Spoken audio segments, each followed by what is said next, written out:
નમસ્તે વિદ્યાર્થી મિત્રો, આજે આપણે ધોરણ 5ની અંદર આપણે જે સિલેબસ છે, જે રિવિઝન છે એ કેવી રીતે કરવાનું છે એ અને આપણે જે પેપર સ્ટાઇલ પૂછાવાની છે એ અહીંયા મેં મૂકેલી છે. આપણે ઇંગ્લિશનું પેપર છે એ પેપર આપણે ટોટલ 40 માર્ક્સનું પૂછવાનું છે. કેટલા માર્ક્સનું છે? ટોટલ 40 માર્ક્સનું છે. એમાં પ્રશ્ન 1 એ છે. પ્રશ્ન 1 એ કે પાઠના આધારે નીચેના પ્રશ્નોના ઉત્તર લખો. કે પાઠના આધારે નીચેના પ્રશ્નોના જવાબ લખવાના છે. તો આપણો પાઠ છે, કયા પાઠ પૂછાવાના છે? તો તમારે એક્ઝામની અંદર આપણે જે ત્રીજો ટ્રાયલ ટાઈમ છે એ આઈ એમ લર્નિંગ ઇંગ્લિશ એ બંને પૂછાવાના છે. એની અંદર આપણે જે પ્રશ્નોના જવાબ છે કે જે પિંકુવાળા છે, પિંકુ ને બોલ રમે છે, પિક્ચર્સ છે, એક્ટિવિટી 4A છે.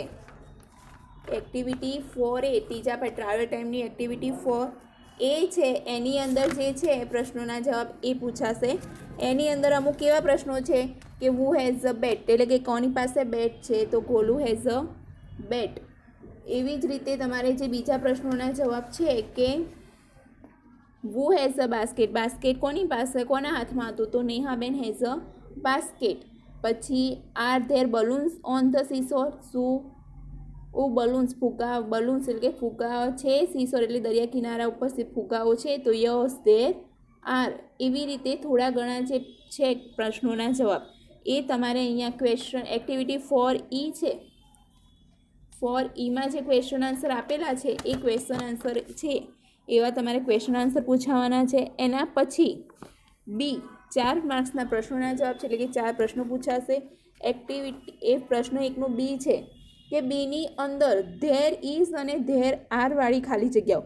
આપણે જે ગ્રામરનું લેક્ચર બીજું મોકલ્યું હતું કે there is and there are વાળું બીજું લેક્ચર મોકલ્યું હતું, એ લેક્ચરમાંથી તમારે ખાલી જગ્યાઓ પૂછાશે. કેમ કે ખાલી જગ્યા અહીંયા દાખલા તરીકે ખાલી જગ્યા an elephant in the zoo. An elephant એ શું છે? એક વચન છે, તો શું આવશે? There is. જેમ કે બીજી એક્ઝામ્પલ તરીકે ખાલી જગ્યા બુક્સ ઇન ધ કબોર્ડ, તો બુક્સ છે તો શું આવશે? There are. એવી રીતે તમારે ધેર ઇઝ અને ધેર આર વાળી ખાલી જગ્યાઓ પૂરવાની છે, જે 4 માર્ક્સની છે. હવે પ્રશ્ન 2 છે. પ્રશ્ન 2ની અંદર શું છે કે નીચેના ખરા વિધાનો સામે ટ્રુ અને ખોટા વિધાનો સામે ફોલ્સ લખો. હવે જે તમારે અંદર આવે છે પાઠની અંદર જ આવે છે તમારે true and false.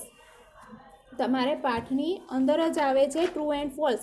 Activity 4A છે, યુનિટ 3ની અંદર એક્ટિવિટી 4F, એની અંદર પણ તમારે આપેલા છે ટ્રુ એન્ડ ફોલ્સ, એટલે કે એના આધારે તમારે ખરા ખોટા આવશે. જેમ કે પિંકુ હેઝ અ બાસ્કેટ, તો પિંકુના પાસે બાસ્કેટ છે, તો શું?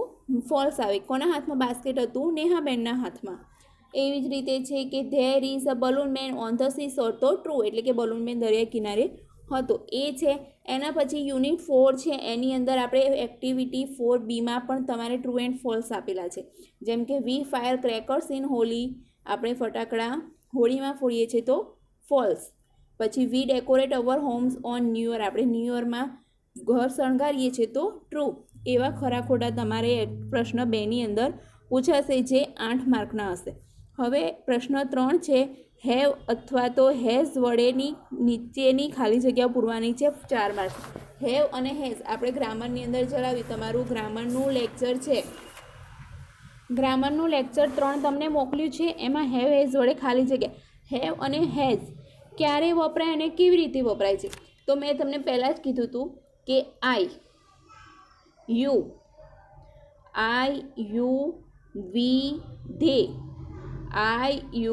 વી ધે એ બધું હોય સર્વનામો. એક વચનની અંદર આઈ યુ અને બહુવચનમાં વી યુ ધે એ આપેલું હોય તો શું વપરાય છે? હેવ આવે.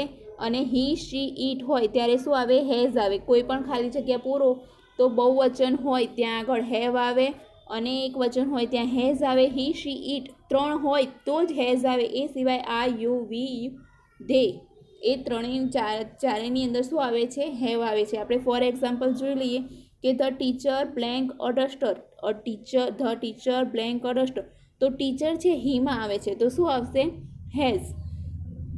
ધ ફાર્મર્સ, ફાર્મર્સ એટલે કે ખેડૂતો થઈ ગયું છે, તો ખેડૂતો મીન્સ કે હી છે પણ બહુ વચન થઈ ગયું છે એટલે કે દે થઈ જાય, તો દે સાથે શું આવે? હેવ. તો ધ ફાર્મર્સ હેવ પ્લાઉઝ એટલે કે ખેડૂતો ખેતી કરે છે. એ પ્રમાણે તમારે હેવેઝ વડે ખાલી જગ્યાઓ પૂછાશે જે 4 માર્ક્સની છે. હવે શબ્દને યોગ્ય ક્રમમાં ગોઠવો, શબ્દોને યોગ્ય ક્રમમાં ગોઠવો. એ પણ તમારે યુનિટ 3 છે, યુનિટ 3 એની અંદર જ છે, તમને આપેલું છે કેવી રીતે તમારે વાક્યો ગોઠવવાના છે. એક્ટિવિટી 4G છે, તમે જુઓ યુનિટ 3ની અંદર એક્ટિવિટી 4G છે, એમાં તમે શબ્દને યોગ્ય ક્રમમાં ગોઠવવાના છે. કાં તો તમને કોઈ વાક્ય આપેલું હોય, આપણે ઘણા બધા ચલાવ્યા છે જે વાક્યો, કોઈ બી વાક્ય આપેલું હોય કે વેરી, આપણે ફોર એક્ઝામ્પલ જોઈએ કે વેરવાળું વાક્ય હોય, આપણે પ્રશ્ન બનાવ્યો હોય કોઈ બી, કે એવું નહીં કે એક જ વાક્ય હોય કે તમને ચોપડીમાં આપ્યા છે, એ પણ તમારે બનાવવાનું છે કે તમારે યોગ્ય ક્રમમાં ગોઠવા. હવે આપણને કોઈ વેરવાળું કે હુવાળું પ્રશ્ન પૂછ્યો હોય કે આપણને વોટ ઇઝ હી ડુઈંગ એવું આપણને લખ્યું હોય, કાં તો બીજું કંઈ પણ લખ્યું, પણ તમને એ પ્રશ્ન છે એનું આડું અવડું કરીને તમને આપ્યું હોય કે ડુઈંગ, ઇઝ, હી, વોટ એવી રીતે એમ ગોઠવ્યું હોય વાક્ય, તો તમારે એને સીધી યોગ્ય ક્રમમાં ગોઠવવાનું હોય તો લખવાનું કે વોટ ઇઝ હી ડુઈંગ. તમને શું શબ્દોનો જે ક્રમ છે આડાવડી આપ્યો હોય, પણ એ તમારે શું તમારે ક્રમ વાઇઝ એ ગોઠવવાનું રહેશે. એ 4 માર્ક્સનું આવશે. પછી પ્રશ્ન 4 છે કે ચિત્ર જોઈ પ્રશ્ન વાંચો અને ઉદાહરણ પ્રમાણે કૌંસમાંથી યોગ્ય ઉત્તર લખો. હવે તમારે આગળ જે એક્ઝામ હતી એમાં પણ તમને ખબર છે કે ચિત્રો આપેલા હતા, ચિત્રમાંથી જોઈ અને તમારે જવાબ લખવાનો હતો કે ચિત્રમાં શું ક્રિયા કરી રહ્યા છે એ તમારે અહીંયા લખવાની છે, કે ચિત્રમાં જે ક્રિયા કરતા હોય તમારે લખવાનું છે. કે વોટ ઇઝ હી ડુઈંગ, તો તમને ચિત્રમાં રમતા દેખાતો હોય તો હી ઇઝ પ્લેઇંગ, કે એવી રીતે તમારે લખવાનું છે. એના પછી છે એ 8 માર્ક્સનો પ્રશ્ન 4 છે, તમારે 8 માર્ક્સનો પૂછાશે. હવે પ્રશ્ન 5 છે એની અંદર કે નીચેના આપેલા ચિત્રોને આધારે પ્રશ્નોના ઉત્તર આપો. તમને ચિત્રો આપેલા હશે કે ચિત્રમાં આપણે જો એક પાઠની અંદર આપણે છે ને પેલું જ પાઠ, એની અંદર તમારે ચિત્ર આપેલું છે કે ચિત્રમાં શું કરી રહ્યા છે, તો ચિત્રમાં કેટલા બાળકો છે એવું તમને બધું પૂછેલું છે. પછી આપણને એક્ટિવિટી 4C છે, એક્ટિવિટી 6 છે એ ચોથા યુનિટમાં, એમાં ખબર છે ને અહીંયા હનીફાબેન ચિત્ર આપેલું છે એક્ટિવિટી 6ની અંદર કે બધા અલગ અલગ કામ કરી રહ્યા છે, એવી તો ચિત્ર આપેલું હશે. એ ચિત્રના આધારે આપણે પ્રશ્નોનો જવાબ આપવાનો છે. કે આપણને એવો પ્રશ્ન પૂછ્યો હોય કે હુ ઇઝ પ્લેઇંગ, કોણ રમી રહ્યું છે, તો બંટી ઇઝ પ્લેઇંગ. કે હુ ઇઝ વોશિંગ ક્લોથ, કોણ કપડાં ધોઈ રહ્યું છે, તો હનીફાબેન. એવી રીતે ચિત્ર તમને આપેલા હશે, ચિત્રમાં નીચે નામ લખેલું હશે, કાં તો તમને એમ લખી દીધું કે what is doing, what is હનીફાબેન ડુઈંગ, હનીફાબેન શું કરી રહ્યા છે. તો તમારે ચિત્રમાં જે ક્રિયા આપેલી હોય કે ચિત્રમાં કોઈ નામ આપે, જે પ્રશ્ન પૂછ્યો હોય એ પ્રમાણે તમારે એનો આન્સર આપવાનો છે. એ 3 માર્ક્સનું પૂછાશે. હવે બી છે કે ઉદાહરણ પ્રમાણે આપેલા શબ્દોના વર્તમાનકાળના રૂપો આઈએનજી વાળા લખો. તમને આઈએનજી વાળા રૂપો આપે કે વિશ, વિશ WIS, વિશ SH, વિશ લખ્યું હોય તો આપણે આઈએનજી બનાવી દેવાનું છે. તો વિશિંગ. પ્લે લખેલું હોય કે PLAY, તો આપણે શું લખી દેવાનું છે, પ્લેઇંગ, PLAYING. એવી રીતે તમારે આઈએનજી વાળા રૂપો લખવાના છે. હવે પ્રશ્ન 5માં સી છે કે ચિત્ર જોઈ કૌંસમાં આપેલા શબ્દોનો ઉપયોગ કરી તહેવારના નામ લખો. હવે તમને દરેક તહેવાર વિશે તો ખબર જ હોય, નવરાત્રિ વિશે તો ચિત્ર નવરાત્રિનું આપ્યું હોય, તમને કૌંસમાં તહેવારોના નામ આપેલા હોય, નીચે જે તહેવારનું ચિત્ર દોર્યું હોય ત્યાં તમારે એ તહેવારનું નામ નીચે ઇંગ્લિશમાં લખી દેવાનું છે. એ પણ 3 માર્ક્સનું છે. તો અહીંયા તમારે જે છે ટોટલ 40 માર્ક્સનું પેપર છે.